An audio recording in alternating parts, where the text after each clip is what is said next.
Hello, boys and girls. Today we are going to be talking about how good readers act out scenes that are beyond what's on the pages. So we're going to later on act out a scene or even make one up in our own books at home. So you're going to read through your book and you're going to think about things that may happen that didn't even happen in your book, but something that maybe your character would do based on their character traits. So we are going to continue reading On a Beam of Light, a story of Albert Einstein. And if we remember, towards the end of our reading yesterday, we talked about how he has a very big imagination. We talked about how he really, really wants to learn, and how he wanted to be a teacher, but right now he's working in the government building. So let's read and find out what happens in our story. Albert watched a lump of sugar dissolve and disappear into his hot tea. How could this happen? He watched the smoke from his pipe swirl and disappear into the air. How could one thing disappear into another?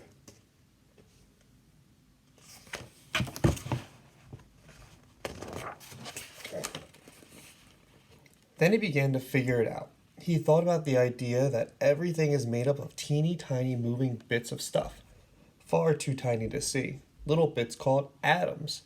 Some people didn't believe that atoms existed, but Albert's figuring helped prove that everything in the world is made of atoms. Even sugar and tea. Even Albert and you. Even this book is made of atoms. You can see they made him tiny little dots.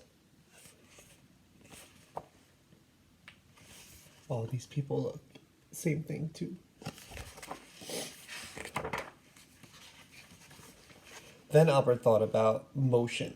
He realized that everything is always moving, moving through space, moving through time, even sound asleep. We're moving as our planet circles the sun and our lives travel into the future. Albert saw time and space as no one ever had before. So again, you can see kind of his thoughts going on. He's thinking about everything moving all the time.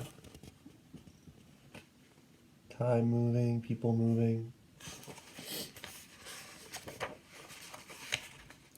Albert wrote down his new ideas, put them in envelopes, and sent them to science magazines.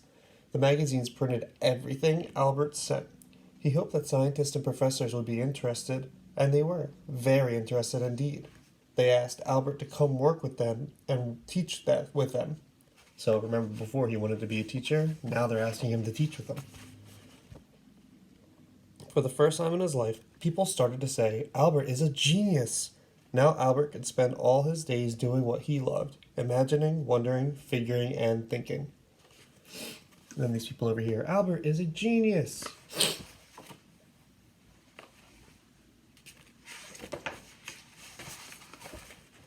Albert thought about very, very big things, like the size and shape of the entire universe. We know that that's huge. He thought about very, very small things, like what goes on inside the atoms that everything is made of. He thought about mysterious forces like magnetism and gravity. He discovered whole new ways to understand how all these things work. He has a magnifying glass there, too small to see them all. So this could be a scene that you could act out. You could pretend to have a magnifying glass and crawl on the ground and pretend to look at things. You can look all over the walls, all over the ceiling, all over your couch, all over your table. And that could be something that you act out with the magnifying glass. Even if you don't have one, you can pretend. And that would be something that's in the book and something that's out of the book as well. Everywhere Albert went, he would think and think. One of Albert's favorite thinking places was his little sailboat. He loved to let his mind wander as the wind blew him across the water.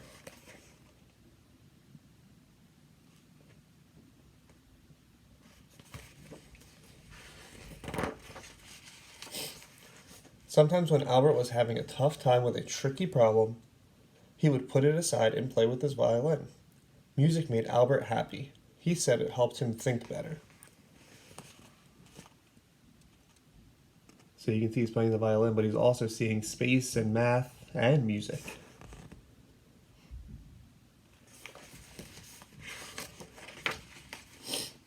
Albert even chose his clothes for thinking. His favorites were his comfy old saggy baggy sweaters and pants, and shoes without socks. He said, now that he has grown up, no one could tell him to put on socks. My feet are happier without socks, he sang.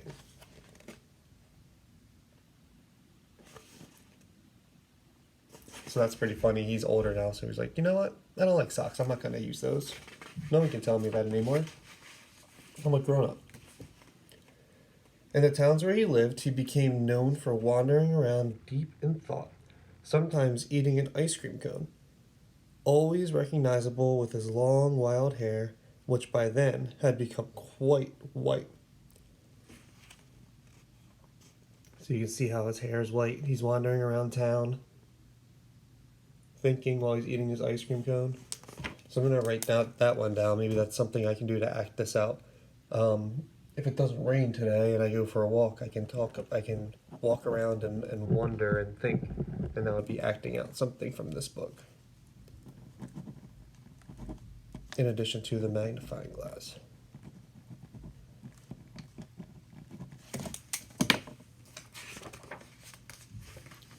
Everywhere Albert went, he tried to figure out the secrets of the universe, and he never forgot about the beam of light that he rode so long ago in his imagination. Albert figured out that no person, no thing could ever zoom through space as fast as a beam of light.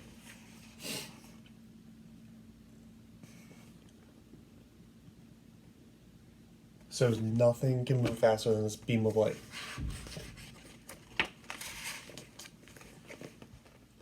He figured that if he could travel near the speed of light, crazy things would happen. Only minutes would pass for Albert, while years and years went by for the rest of us.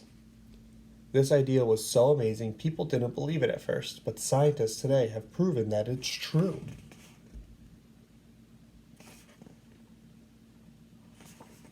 So they're saying, it's true, it's true, it's true.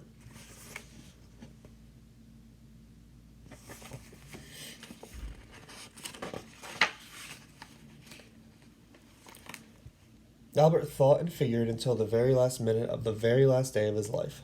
He asked questions never asked before, found answers never found before, and dreamed up ideas never dreamed before.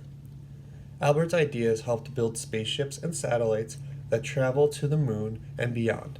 His thinking helped us understand our universe as no one had ever before. But still, Albert left us many big questions, questions that scientists are still working on today. So I really like what it says right there in the red, so I'm going to go back and reread that again. He asked questions never asked before, found answers never found before, and dreamed up ideas never dreamed before. So that's one more thing I'm going to act out later on today. I'm going to ask some questions that maybe have never been asked before. I'm going to try to find answers to those. And I'm just going to dream. I'm going to think of some crazy idea